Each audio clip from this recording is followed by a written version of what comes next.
ಎಲ್ಲರಿಗೂ ನಮಸ್ಕಾರ. ನಾಳೆ ಏಪ್ರಿಲ್ 5ನೇ ತಾರೀಕು ಶನಿವಾರ 7 ರಾಶಿಯವರಿಗೆ ಖುಲಾಯಿಸಲಿದೆ ಅದೃಷ್ಟ. ಗಜಕೇಸರಿ ಯೋಗ ಬೇಡ ಅನ್ನುವಷ್ಟು ದುಡ್ಡು ಪ್ರಾಪ್ತಿ. ಹಾಗಾದರೆ ಅಂತಹ ಅದೃಷ್ಟವಂತ ರಾಶಿಗಳು ಯಾವುವು ಅಂತ ನೋಡೋಣ ಬನ್ನಿ. ಅದಕ್ಕೂ ಮುನ್ನ ನೀವು ಶನೇಶ್ವರನ ಭಕ್ತರಾಗಿದ್ದರೆ ಈ ವಿಡಿಯೋಗೆ ಲೈಕ್ ಮಾಡಿ. ಹಾಗೆ ನೀವಿನ್ನೂ ನಮ್ಮ ಜ್ಯೋತಿಷ್ಯ ದರ್ಶನ ಚಾನಲ್ಗೆ ಸಬ್ಸ್ಕ್ರೈಬ್ ಆಗಿಲ್ಲ ಅಂದರೆ ಈಗಲೇ ಸಬ್ಸ್ಕ್ರೈಬ್ ಮಾಡಿ. ಹಾಗೆ ಪಕ್ಕದಲ್ಲಿ ಬರೋ ಬೆಲ್ ಐಕಾನನ್ನು ಕ್ಲಿಕ್ ಮಾಡಿ. ನಿಮ್ಮ ಜೀವನದ ಸಕಲ ಸಮಸ್ಯೆಗಳಾದಂತಹ ಸತಿಪತಿ ಕಲಹ, ಪ್ರೀತಿಯಲ್ಲಿ ಮೋಸ, ಭೂಮಿ ವಿಚಾರ, ಕೋರ್ಟ್ ಕೇಸ್, ವ್ಯಾಪಾರ, ಹಣಕಾಸಿನ ತೊಂದರೆ, ಸಾಲಬಾಧೆ, ಗುಪ್ತ ಸಮಸ್ಯೆ, ಹೀಗೆ ಹಲವಾರು ಸಮಸ್ಯೆಗಳಿಗೆ ಶಾಶ್ವತ ಪರಿಹಾರ ಮಾಡಿಕೊಡುತ್ತಾರೆ. ಡಿಸ್ಪ್ಲೇ ಮೇಲೆ ಕಾಣುವ ಗುರುಜಿ ನಂಬರ್ಗೆ ಒಮ್ಮೆ ಕರೆ ಮಾಡಿ. ಈ ಸಮಯದಲ್ಲಿ ನೀವು ಬಾಕಿ ಇರುವ ಕೆಲಸಗಳಲ್ಲಿ ಯಶಸ್ಸನ್ನು ಪಡೆಯುತ್ತೀರಾ, ಅಲ್ಲದೆ ನಿಮ್ಮ ಕಡೆ ಅದೃಷ್ಟ ಸಿಗುತ್ತದೆ. ಈ ಸಮಯದಲ್ಲಿ ನೀವು ಯಾವುದೇ ಧಾರ್ಮಿಕ ಅಥವಾ ಶುಭ ಕಾರ್ಯಕ್ರಮದಲ್ಲಿ ಭಾಗವಹಿಸಬಹುದು. ವ್ಯವಹಾರ ಅಥವಾ ಕೆಲಸದ ಸ್ಥಳದಲ್ಲಿ ನಿಮ್ಮ ಕಠಿಣ ಪರಿಶ್ರಮ ಫಲ ನೀಡುತ್ತದೆ ಮತ್ತು ನೀವು ಹೊಸ ಯಶಸ್ಸನ್ನು ಪಡೆಯುತ್ತೀರಾ. ಈ ಸಮಯದಲ್ಲಿ ನೀವು ಮಾಡಿದ ಪ್ರಯತ್ನಗಳಿಗೆ ಸರಿಯಾದ ಮನ್ನಣೆ ದೊರೆಯುವುದು. ಅದೇ ಸಮಯದಲ್ಲಿ ಸ್ಪರ್ಧಾತ್ಮಕ ವಿದ್ಯಾರ್ಥಿಗಳು ಯಾವುದೇ ಪರೀಕ್ಷೆಯಲ್ಲಿ ಯಶಸ್ಸನ್ನು ಪಡೆಯಬಹುದು.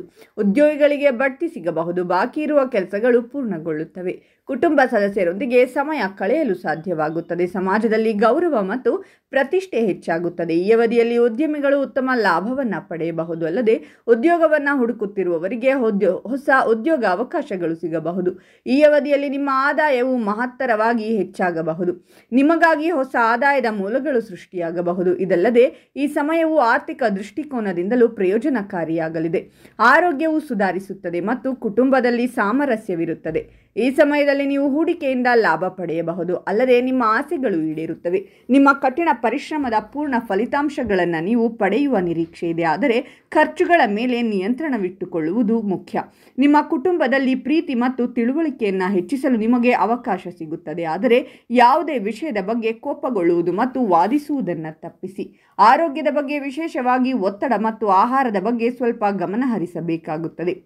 ವೃತ್ತಿ ಜೀವನದಲ್ಲಿ ಉತ್ತಮ ಅವಕಾಶವನ್ನು ನೀಡುತ್ತದೆ. ಆರೋಗ್ಯದ ದೃಷ್ಟಿಕೋನದಿಂದ ಒತ್ತಡವನ್ನು ನಿಯಂತ್ರಣದಲ್ಲಿಟ್ಟುಕೊಳ್ಳಬೇಕಾಗುತ್ತದೆ. ವೈಯಕ್ತಿಕ ಸಂಬಂಧಗಳಲ್ಲಿ ಉತ್ಸಾಹ ಮತ್ತು ಉಷ್ಣತೆ ಹೆಚ್ಚಾಗುತ್ತದೆ. ಆದರೆ ನೀವು ಹೆಚ್ಚು ಅಧಿಕಾರವನ್ನು ತೋರಿಸುವುದನ್ನು ತಪ್ಪಿಸಬೇಕಾಗುತ್ತದೆ.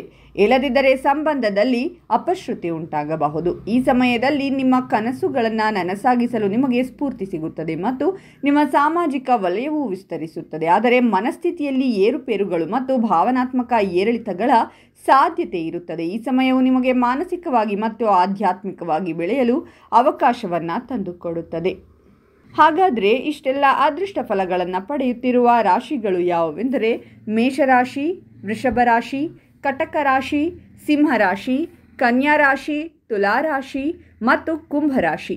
ಇವುಗಳಲ್ಲಿ ನಿಮ್ಮ ರಾಶಿ ಇದ್ದರೂ ಇಲ್ಲದಿದ್ದರೂ ಓಂ ಶನೇಶ್ವರಾಯ ನಮಃ ಅಂತ ಕಾಮೆಂಟ್ ಮಾಡಿ. ಈ ವಿಡಿಯೋವನ್ನು ಲೈಕ್ ಮಾಡಿ ಮತ್ತು ಎಲ್ಲರಿಗೂ ಶೇರ್ ಮಾಡಿ.